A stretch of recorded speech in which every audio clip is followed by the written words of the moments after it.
The reason why we didn't do Genesis 21 last week and we focused on worship is because I had a plan.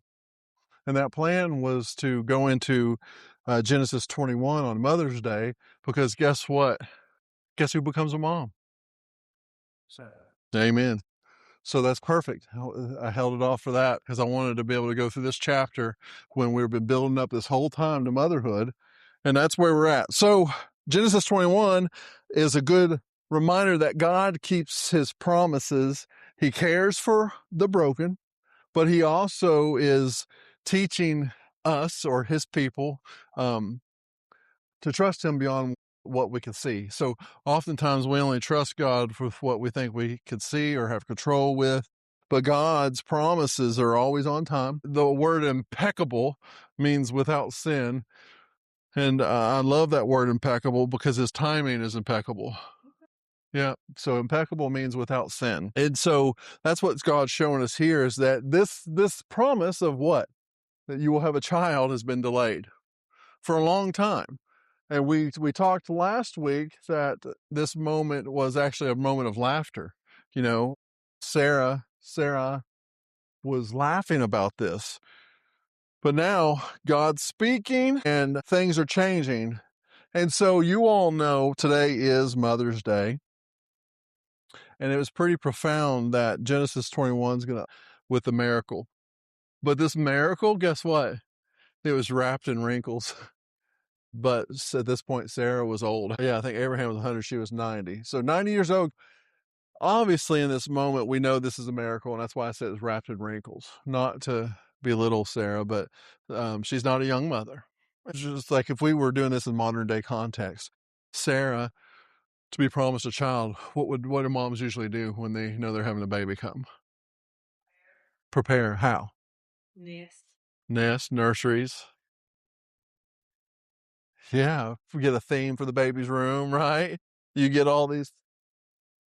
Yeah, you have all these things. So could you imagine that at this moment, Sarah was promised this promise, and now she's an older woman? And we're getting into this moment of motherhood. This is something that she's yearned for a long time, even to the point it became, she told Abraham to sleep with Hagar, and that caused conflict. That created out of that was Ishmael, right? So Abraham became a father where Sarah still was empty nested. And so in this moment of what today is, she's actually a woman that waited through disappointment. She waited and was experiencing other people's joys of motherhood all around her, but yet she didn't get the promise that she was told when she was thinking. And that, what does that do? And doubt, comes into the picture. Embarrassment where all these other women, and contextually, that was a huge thing to be able to provide a child for your husband to carry on the name, especially a boy, right? And so that embarrassment comes, and she's sitting with all this guilt. How many things you think, well, if God hasn't opened my womb, what have I done wrong? Mentality. I mean, we're guilty of that. It's not that we've done something wrong, it's that we're trying to rush his timing. But yet we want to put it back onto as something we've done wrong. But then all of a sudden, but God, he comes and what he spoke, he's going to fulfill. And that's what we see here today. So Mother's Day it's hard. It's hard to preach on Mother's Day because you don't know what type of woman you're preaching to. Here we see that there could be women that are laughing and longing. There's joy and there's sorrow with motherhood. There's some women that weren't blessed with kids. They're still waiting for a child. There's some that their child has passed on, and there's some that their childs are teenagers. So some mothers today are really rejoicing. Like, God has blessed me. God has given me these gifts of children and motherhood. Some are exhausted. Some are actually grieving still. Some are praying for children today, and they might be creeping up in age. Some are actually carrying regret of what they didn't do right. But some are just carrying memories of what was. So that's hard. It's really hard for Mother's Day to be something that turns into a church tradition, because I don't know if Mother's Day is completely and utterly honored on all facets of what motherhood looks like. Some people are vicariously living through motherhood through another person. Some are aunts that have been more of a mother than the mother has ever been. So when we look at when Isaac's finally born, and that's what's going to happen today, Sarah says, and I love this, God has made laughter for me. What did Sarah do when God said you're going to be pregnant? She laughed at him.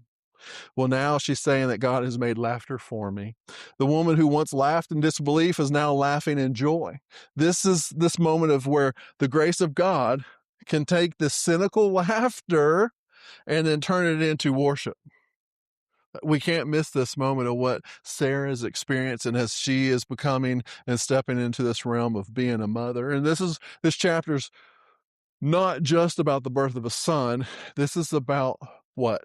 Faithfulness of God, right? Everything that this chapter represents is God is a God who keeps his promises. So if we're sitting here and we are dependent upon human strength, you're focusing on the wrong thing today. If you're purely just focusing on your own strength, that's going to lead in heartbreak and that's going to lead in disappointment. But what you're going to have to focus on today is the faithfulness of who God is, and that his promises are going to be delivered in the time that he says is right.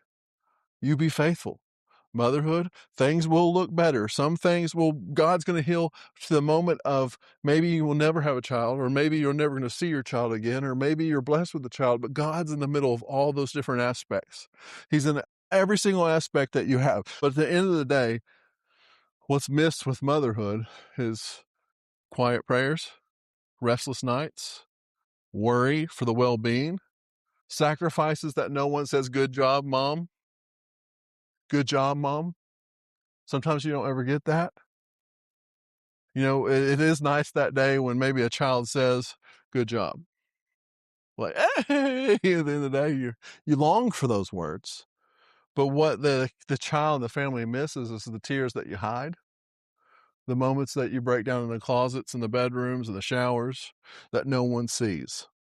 But what we can see is, even though those tears are hidden from the family, what else we don't see necessarily is for mothers that are good mothers, that are persistent mothers, that are obedient mothers, or the seeds that are being planted year after year. Today, mothers have the option of planting two types of seeds, one that grows into dead fruit and one that grows into God, which will promise life. And so what are you planting on Mother's Day into your family? But mothers, as I'm writing this, what I look at is endurance. I can't do what Emily does. I don't have the mindset. I don't have the nurturing heart. I don't have what the qualities of motherhood she has as a father. I do have the offsetting qualities of a father that is equally needed in a relationship, but I don't have what Emily has. I don't have the same mindset as her. I don't have the same heart as her. And when her love is hurting, I hurt. When her love is hurting, I don't know how to help her sometimes. When her doubts and the things that life and curveballs throw at motherhood, because just like Sarah, she waited and waited and waited and waited. And when was blessed with this gift from God, everything fell apart, right? But in that moment, things were really falling into place. She's able to be the mother that God intended her to be, even though it went through trials and tribulations and heartaches. And so in this moment, they pray when things seem hopeless. Mothers pray when things seem hopeless, but they keep showing up. And that's what today is about. It's about, I had a good conversation with Jen, is motherhood should be honored just like fatherhood and Easter and all these different things. It's a day in and day out thing. This is a posture of heart. It's what you do every day. Honor God in everything that you do, every day, any day. You don't need one day of recognition. You want to give this to God every day. This is the moment of thanksgiving. If you do have a child, you should be hitting your knees or in your bedroom and thanking God for the blessings he's instilled in you. If you're still waiting for a child, then you should be thanking God for the moment that you have the ability to wait for a child and a promise to be fulfilled. But I'm still going to focus on the face of God. And so today we're going to go into Genesis 21, and this is not just to celebrate motherhood today. We're going to stay consistent with what we're doing here, but this is really a moment to where we can sit here today and say, God, he's a God who remembers. He's a God who provides, and he's a God who brings life whenever everyone else sees what? Impossibilities. That's who God is. And so chapter 1 is filled with tension. It's filled with tears. It's filled with the wilderness. It's filled with worship. And so if you do have the app, if it's working for you today, the notes are in there. But what we can see in Genesis 21 is the mine's title is the birth of Isaac. And so we're going to have babies crying. We're going to have tents of Abraham and Sarah that we've all become acquainted with. And so it moves to a mother weeping in the wilderness, and it ends with Abraham finally planting a tree and calling the name of the everlasting God. This is the chapter. This is what it's going to be. And, Genesis 21 today, God is doing what he says. This is not symbolically. Sometimes in the Bible we see the symbolical nature of the words, but today this is a full fulfillment of the words exactly spoken. Right? We can see symbolic nature when King David was crying and weeping and he flooded his room with tears. That's symbolic. Like we've all cried hard and we've probably cried a lot in our lives, but we never cried in one moment that we filled our whole bedroom with tears where it was flooding. That's symbolic, but not here. This is God's fulfillment coming to fruition. It's coming to Sarah, a barren woman, is giving birth. What a blessing. And this is an old man that gets to hold the son that was promised. Abraham already held a son. Can you imagine the heartache that went through, what he's going through with that? But today he gets to hold the promise. What a blessing that is. And Isaac, this child arrives, and it brings joy. It brings joy, but it also exposes these old compromises, because now we got Isaac in the picture, and now what? Ishmael, the son that was born through human effort, cannot share the same place as Isaac. Conflict, division, strife. But why?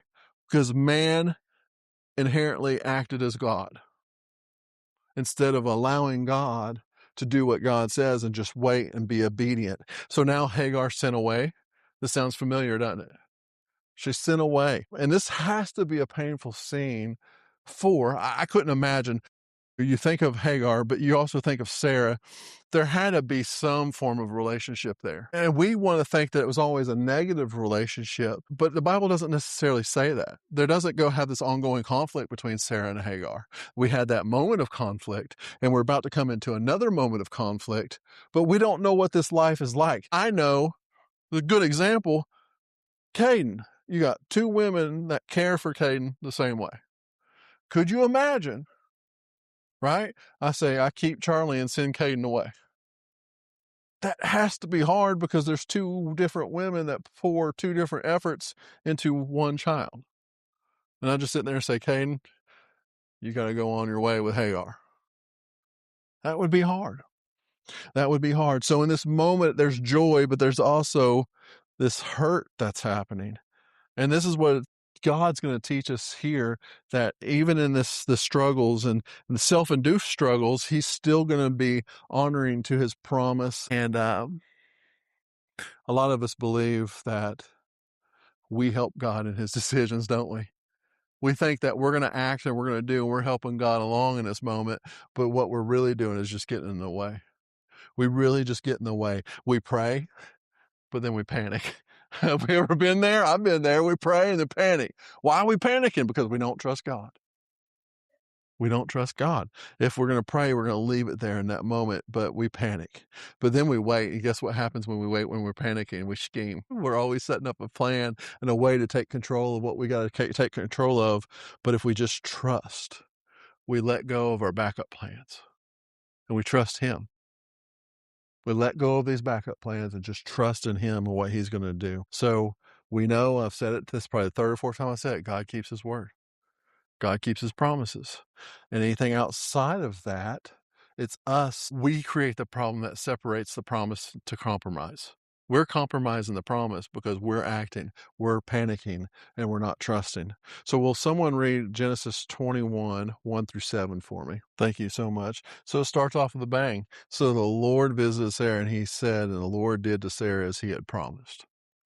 Exclamation points, right? I'm going to add to that. Boom, here it is. But in that phrase, here's what truly matters. As he said. Underline that. as he said. I don't know what version you said, but it's as he had said, as he had, as he had said. But then he also goes on and he says, as he had spoken. Okay. So here in this moment, God's making sure we don't miss this point. Isaac was not born to Abraham because Abraham was strong. Isaac's not born to Sarah because she finally figured out her routine. No, no, no, no. Isaac's born because of God's faithfulness and his promise. Okay. So in this moment, Isaac was born because what? God spoke. God spoke. It's not necessarily the natural selection order of how a baby's made. We know that this womb was barren for such a long time, but God spoke this promise to Sarah. And I love that because we've seen time and time again that women's wombs are closed throughout the Bible. But what happens when that woman finally has a baby in the Bible? That child's usually a pretty powerful piece for God, isn't it? And so in this womb that's been closed, God's the one that opened it up for her. Think about those moments and those times of what we talked about motherhood, praying and praying for God to open this womb and if your will be done. But in these moments of age creeping into the factor, we start to doubt that the promise is ever going to be fulfilled. But in this moment, Abraham and Sarah waited and waited and waited, and they heard the promise, they carried the promise, they questioned the promise to the point that they laughed. She laughed at the promise.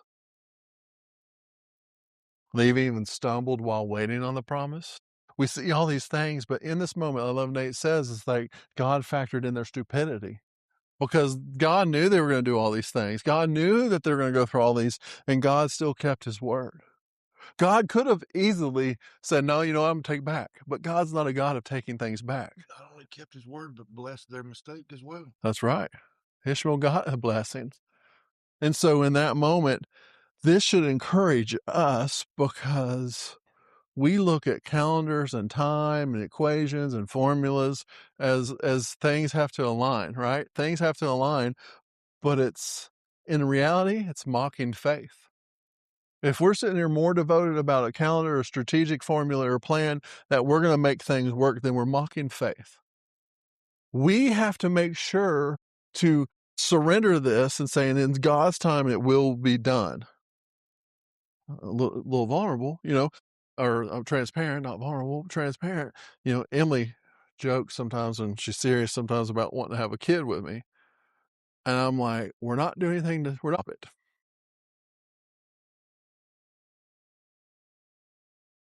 So if God's will be done, it will be done. All right. So in this moment, can you imagine how tired Sarah would probably have been waiting for this promise? I mean, in this room, be honest. If I was to sit there and say, hey, there's a good thing coming to you, and I leave it at that, how long would it take you for you to start asking me about what that good thing that was coming to you? Yeah, like, what is it? What is it? What's coming? What's coming? And the longer I make you wait, guess what happens? That good thing that's coming that I promised to you, you're going to get a little irritable with me. You may even start getting mad at me. What type of games am I playing with you? One of the things I do in counseling, the guys that struggle with patience, I'll call them in the office and say, man, I got something to tell you. Okay. They want me to tell. I was like, no, I'll tell you later. They keep coming back.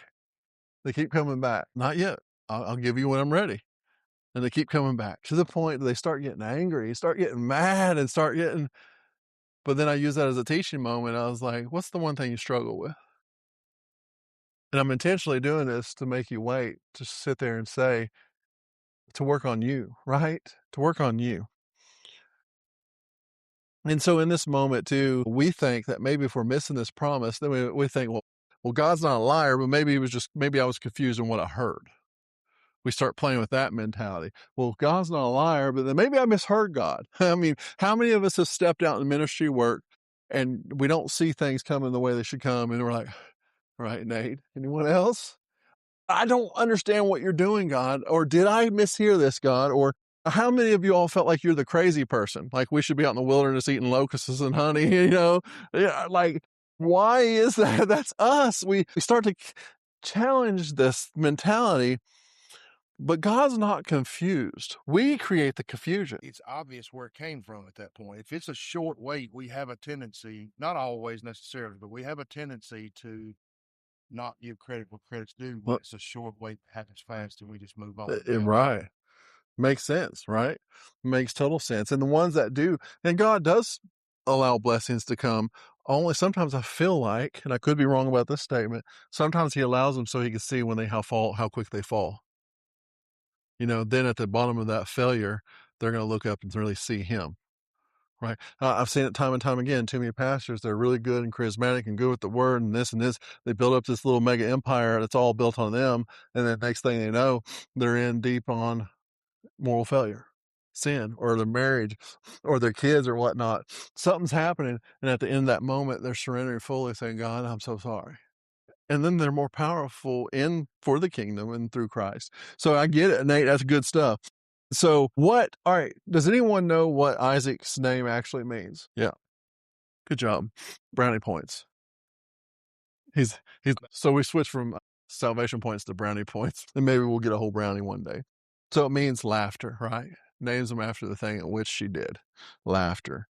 And what I love about this is it says, God has made me laugh so that all will hear will laugh with me.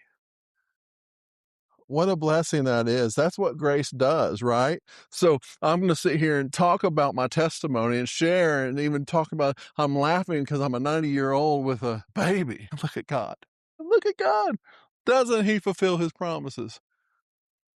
In that moment, you can heartily and faithfully say yes. But up until that moment, you're really not sure.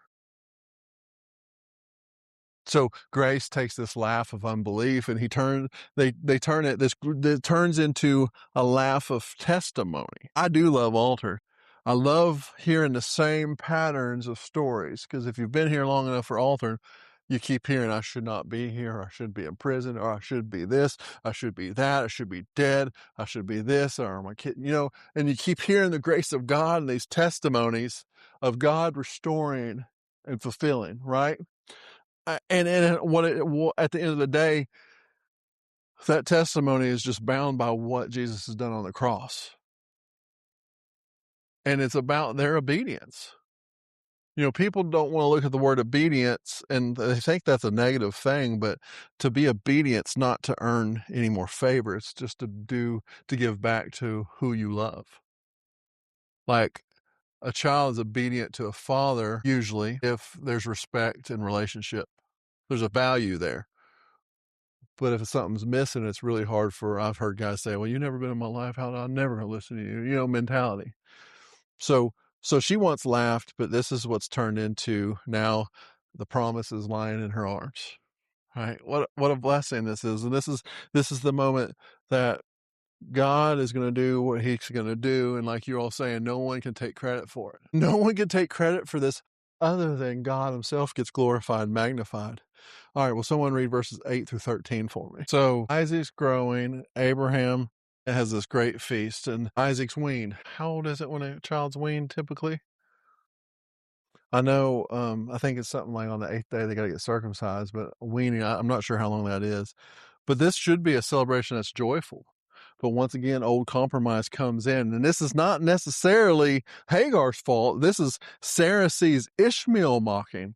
We don't know exactly. Do we know how old Ishmael is probably at this time? Give or take? 10, 9, 13, something like that. So, this mocking, is it just immaturity? Is it just natural order of things mocking, like a kid would do? But we know that Ishmael was born into Hagar, and so that's already has that conflict, that bad seed that's planted, even though that we don't know exactly the relationship between Hagar and Sarah.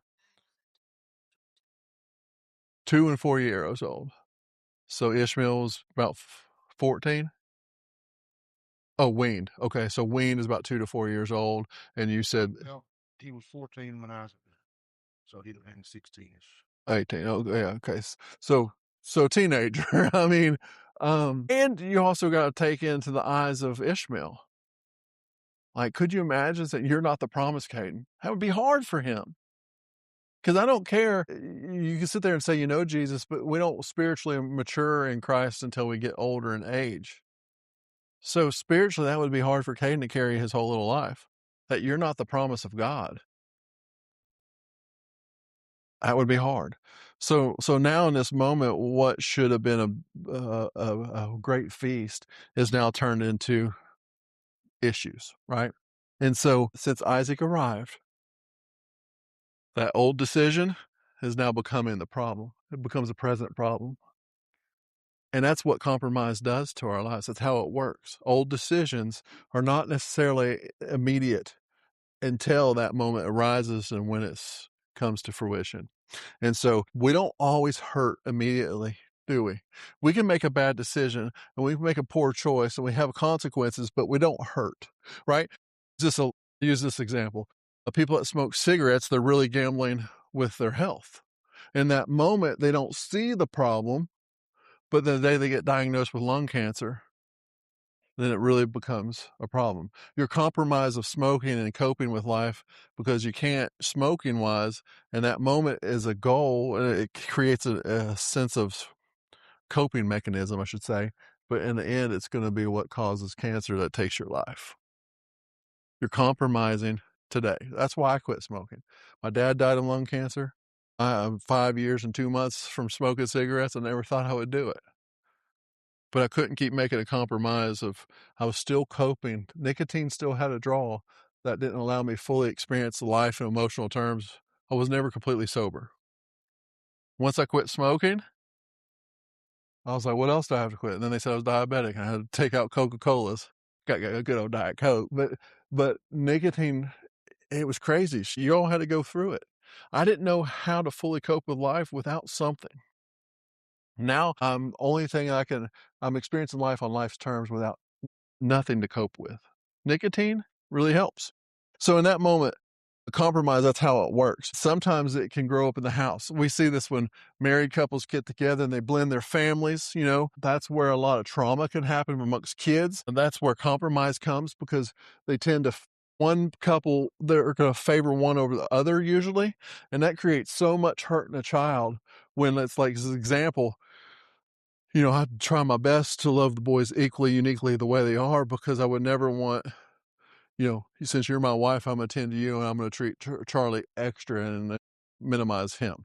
Can you imagine what that would do to him? So what happens though is things that we do in our past, these compromises, and there's fear based in all this, it eventually is going to mock the thing that God promises in your life. And that's a hard part to swallow. So God's not abandoning Ishmael in this moment. And that's what we think's happening. And God's not going to forget Hagar either. Like Nate said, there's promises. There's still going to be a promise and a blessing. But this had to be a distinction between what was man-made and what was God ordained. And they can't be in the same realm. There's always going to be division. And what do we have today between Ishmael's and Isaac's? War. Major division, major belief systems that are different, a lot of death, a lot of ongoing death, a lot of kids dying. So later on, Paul uses Galatians 4 to teach us the difference between slavery and a promise.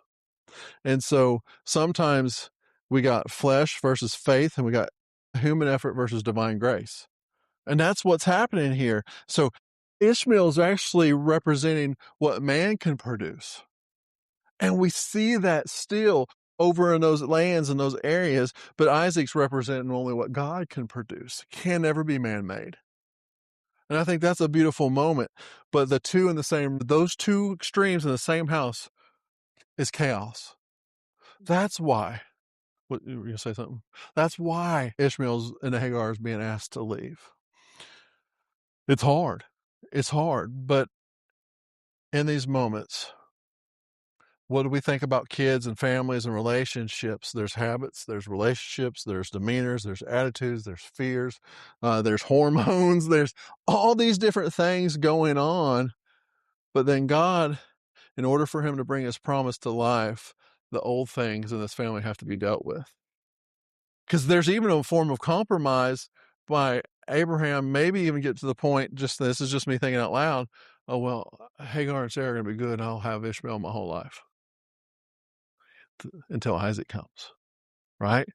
I could see that compromise of thinking everything's going to work out in peace and that maybe it's not going to be as extreme as it is, but then that mocking is it opens the can of worms. It opens it. And what happens is this is not managed. These conversations are not truly had. And we see that in relationships and families and marriages is where they don't communicate. What was that thing you shared with me about?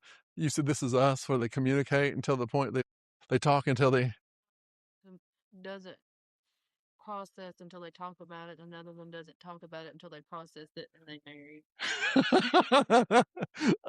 so it's not sometimes it's not prime real estate, but it's amazing though in the end of the day when things are communicated and things are understood and there's boundaries put in place, it really makes a relationship and marriage so much better. Will someone read through 14 through 21 for me? This is painful to read, isn't it? Like a mother's desperation. Could you imagine what that been like for Hagar is to put him under a bush? The waters ran out, and she puts him under the shrub and sits at a distance because she cannot bear to watch him die. That's hard.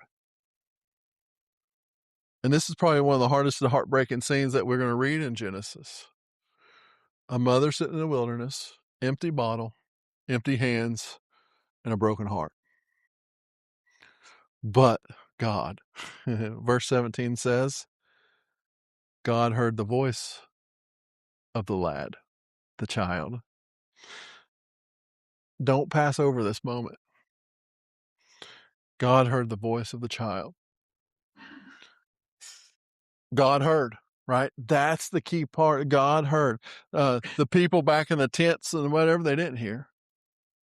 They don't even care most likely, but God heard. And that's what I love about this is people in power may not hear. How many times that people in power miss things, right? It was a baby that God heard. It was a child, well, a 14, 16-year-old, a young man, but still her baby, right? I could never imagine taking Caden and putting him under a shrub and I had to wander off because I couldn't watch him die. Couldn't imagine that. But God hears. He hears the cry under the shrub. He still ministers to the broken in the wilderness. This child didn't ask to be born into these adult decisions, did he? It's a lot of us. We weren't asked to be born to the parents we were born with. We didn't have any decision in any of these factors, but yet we are the ones that are being outcast sometimes. And God hears the outcast, and God hears the forgotten in this moment, and God hears the ones who feels discarded. I've been discarded by someone else's story multiple times in my life. But then angel God calls to Hagar and says, what? Fear not, don't be afraid. That's hard. God tells her that he has heard the voice of the boy, and God opens her eyes and she sees a well of water. That's beautiful to me. Working through this and reading through this, the text does not say God created the well in that moment. God said God opened her eyes. It's not like God just miraculously, but he opened her eyes. What were her eyes focused on? Provision was near, but her despair blinded her to it. To the point she put her child under the shrub because she couldn't witness death, but yet the solution was right there, and God had to open her eyes. That happens to us. How many of us have gotten that moment of despair that we really didn't see the logical answer of what God was doing right there in front of our face? And sometimes that logical answer is in something we never wanted or intended to happen in our lives. Pain can often narrow our vision. Heartache can narrow our vision. Fear can make us look at our circumstances as what's final in our lives too, right? This is final. And the exhaustion, look, how many of y'all been exhausted? Exhaustion can actually convince you that there is no water. There is no way, there's no help, there's no tomorrow. That's what exhaustion does. And exhaustion leads to despair, and despair leads to suicide in most cases. It leads to the thinking that life would be better without me. But God can open your eyes in dry places. God can open these eyes. He can show you the mercy that you cannot see. But he can also reveal this provision that only he could provide in that moment too, that you didn't think existed. He opens your eyes. He's going to meet you in the wilderness. He's going to prove to you that he still loves you. He hears your child. He hears you even when you're being cast out, cast off, and you feel like you're forgotten by God. Will someone read us 22 through 34, please? I love it. So this is a big shift, isn't it? It's a shift from this motherhood story and this outcast story to from Abraham to Abimelech. But what's beautiful about this, and I mean, I use the King James Version on this, which I don't usually do, but I feel like it's more Shakespeare poetic the way it was done. Abimelech sees something in Abraham's life, and he says, God is with thee in all that thou does. Do people say that about us today? Does people say that about you? This is a powerful testimony because Abraham is far from perfect. We know that he's a liar. We know that he's cheated the system. We know that he's slept with a concubine or a slave girl. We know that he's caused strife, and there's things that he's done. He's fought people. He's murdered people because of war, right? Not because he's a murderer, but through war he is. Abraham lied about Sarah being sister. He's acted out of fear, and he's publicly failed. And that's what God's still with him. God's still working with him. God's still working with this individual to the point that Abimelech wants a covenant of peace with him. This is a conversation that's being built up. We know Abimelech was the guy that what did he do to Abimelech? That's my sister. Abimelech almost made a bad choice with his wife. But now we're at this point where Abimelech's starting to see, because prior we know Abimelech wasn't a God-fearing individual, but he was an honorable individual, right, with integrity. But now he's wanting to make a covenant of peace. He recognizes that Abraham is blessed by God. You're blessed by God. Those words are coming out of his mouth, an unbeliever, that you're blessed by God. Well, so there's a relationship that he's seeing, that you're blessed by God. And that's a testimony in itself. So in this moment where he's blessed, he wants assurance from Abraham that he will deal honestly with him, because Abraham, in Abimelech's eyes, is a liar. I need to trust you that you're going to be honest in your word. And then what does Abraham do? He brings up the dispute of this well that Abimelech's servants have seized, and that's when they make the covenant. And that's where the name comes. And Abraham gives sheep and oxen, and he sets this apart. And this is what they do. They give property, they give things as a covenant and a contract for this well. And this is called Beersheba. Why does this matter? Does anyone know? So Abraham's not only receiving promises, at this point, he's now learning to live a faithful witness of who God is in his life. That's what we do.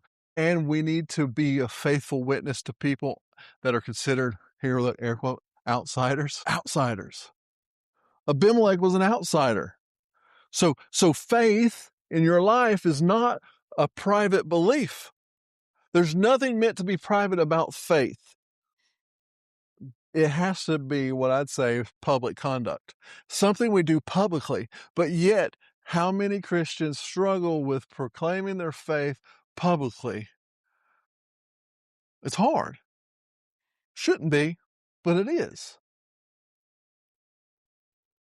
So Abraham's form of worship, his way he worshiped, the way he lived life, is actually starting to encounter in his business transactions.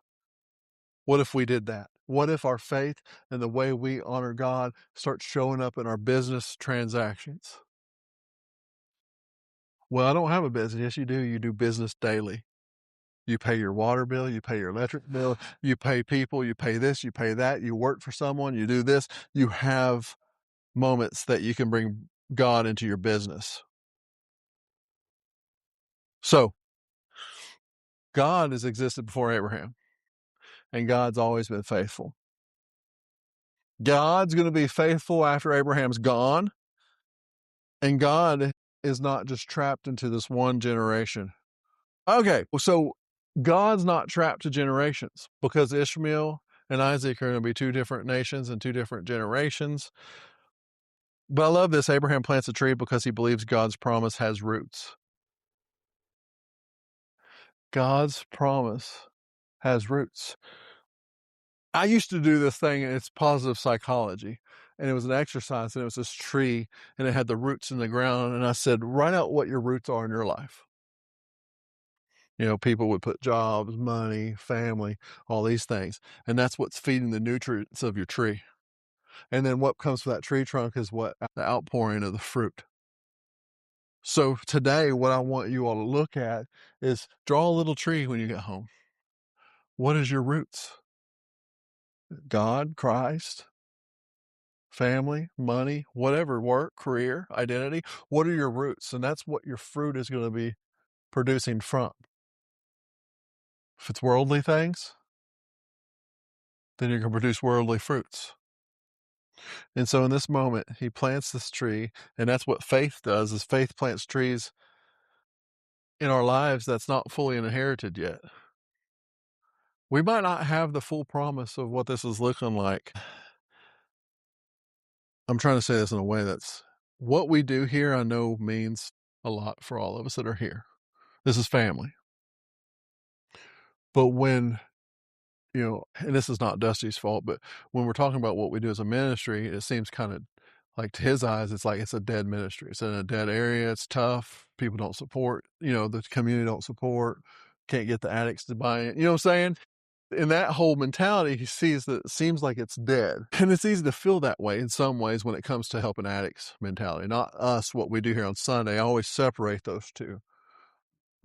But what he does say is that we are planting this tree of faith in a really hard area. So as a ministry, and this is just talks that we're having, is I have to maintain faith. I don't understand it, right? I don't understand the outcome of what this is going to be, but I have to maintain the faith that God's going to do what he's going to do. And I have to be available, and I have to be ready, but I also have to show that my faith is visible. Some of the things that people say to me is like, all the doors that are slammed in your face, you're still doing this. Older boy Nick, he's not around very much, but that's one thing he said that he sees in me. It's like all the things that were slammed in your face, all the things that were done, that you've never stopped believing in what you believe in. That's powerful. Maybe that's a piece that he can hold on to, because people should look at our dealings, and people should look at our word and our honesty and the way we handle ourselves with conflict, or even our way of repenting, but also our generosity. And at the end of that day, all that is what? Worship. It's worship to God, and I'm saying outwardly in a way that God's with me. God's with me. I have no doubt. Some days I do fight the fight. Some days I do struggle, but at the end of the day, I do know he's with me. And I keep looking, because I look at my life, because I'm like, man, I'm flawed. But Abraham was flawed. But in him, in Christ, we're made perfect. And so am I looking at what my efforts get me? Not using this as hyper grace. I'm not co-signing this as hyper grace in any way, but am I really looking at where my heart is and where my life is? Do I need to start living life with covenant integrity in all ways? So, with that being said, this chapter is about motherhood. It's about a blessing, but it's also about a pain. There's two forms of motherhood here. One that just got the promise and life and all the things that are coming together. And then there's a mother that was just putting her son under a shrub to not watch him die. There's motherhood that sees the promise, and there's a mother that was so much in despair that she couldn't see the solution. There's two forms of motherhood here. But what we know is that Isaac was born at an appointed time. Jesus Christ comes in the fulfillment. He fulfills this essence of time, doesn't he, when he dies on the cross for us. Isaac was brought in with laughter from Sarah, But Jesus brings us this eternal joy, that trust in him. And that's what we have to hang on to, is like, what is this peace and this joy that I experience in my life, and what's keeping me from it? All right, y'all. So today is Mother's Day. And I hope that moms, which is the topic for today, and even fathers, that we don't try to just be better moms, or we don't just try to be better dads. What we need to be is have a better covenant with the Lord. Take what he's done in our lives and what he's done on the cross for us, and take that and live life as it is finished. That we're not stuck to our past decisions or past behaviors or past mentality. But if you keep yourself there in those thoughts, then you're going to stay there. Or you can walk out of here today and say that I'm in this covenant with Jesus Christ himself. What did you say, Jen? I am. Whatever comes behind it is what you believe. That's your roots of your tree trunk. I am crazy. I am depressed. I am this. I am that. I'm bipolar. I'm up and down. Or I'm not a good mom. I'm not a good dad. I'm this. I'm this. Guess what the devil's doing? At this point, he's like, I'm going to keep throwing every scenario at you. Every scenario. Every moment that I feel like something tickles whatever I'm believing, I get defensive or hurt or sad. And guess what? I get to that moment to where I'm going to take and place whatever under that tree and just can't watch it die. That's where the devil wants to keep us trapped. What's that? Yeah. Yeah. Yeah. I love this because my mentor, he says, John, I'm not a word of faith guy, but we can't minimize what we do say out of our mouths. Yeah. Life and death at the tongue. But think about it this way. The devil doesn't have access to your thoughts, your mind. He doesn't know all. God does, right? God knows everything. Your stupidity, your bravery, your surrenderness, or whatever. But the devil only knows what you throw out. If I say I'm a bad father, now you give the minions of the devil and everything to do everything to remind you in every circumstance and every situation that you're not a good father, that you're not a good mother. So be careful with what you say. All right. Will someone close us in prayer and bless the food? And I'm going to have a lady close us in prayer because it's Mother's Day. Men, you go next door. Will you grab the stuff for me? You want to do what after the prayer? You want to go? Okay. Let's get a lady to close us in prayer today. Father, thank you for this day that we've set aside to honor mothers in a special way. Lord, I ask you to just do it all